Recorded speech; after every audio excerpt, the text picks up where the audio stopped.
રાજકોટ વીરપુર ખાતે પ્રકૃતિ અને જીવદયાનું અનોખો સંગમ જોવા મળ્યો હતો।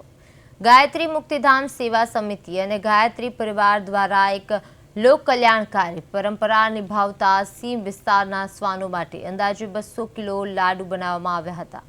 જરા સેવાકીય પહેલ પાછળનો મુખ્ય ઉદ્દેશ્ય મેઘરાજાની મહેર, ખેડૂતોની સમૃદ્ધિ અને સમગ્ર વર્ષ સુખ શાંતિથી પસાર થાય તેવી પ્રાર્થના કરવાનો છે। વર્ષોથી ચાલી આવતી આ પરંપરામાં સેવાભાવીઓ ઉત્સાહભેર જોડાઈને ભારતીય સંસ્કૃતિના જીવદયાના મૂલ્યોને જીવંત રાખી રહ્યા છે। વીરપુર જલારામ ખાતે ગાयत्री मुक्तिधाम सेवा समिति તેમજ ગાયત્રી પરિવાર વીરપુર દ્વારા સંયુક્ત ઉપક્રમે દરેક જગ્યાએ સારો વરસાદ થાય એ માટે 200 કિલો કૂતરાઓને લાડુ ખવડાવવાનું આયોજન કરેલ છે, જેનું આજે બધા સાથે મળીને કાર્ય કરી રહ્યા છે।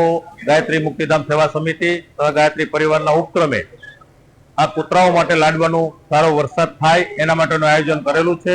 અમે લોકોએ 150 થી 200 કિલો લાડવા બનાવી અને કૂતરાઓને ખવડાવવાના છીએ। આ દર વર્ષની જેમ આ વર્ષે પણ આ આયોજન કરેલું છે અને બધા યુવાનોનો સહકાર સારો એવો મળે છે। આ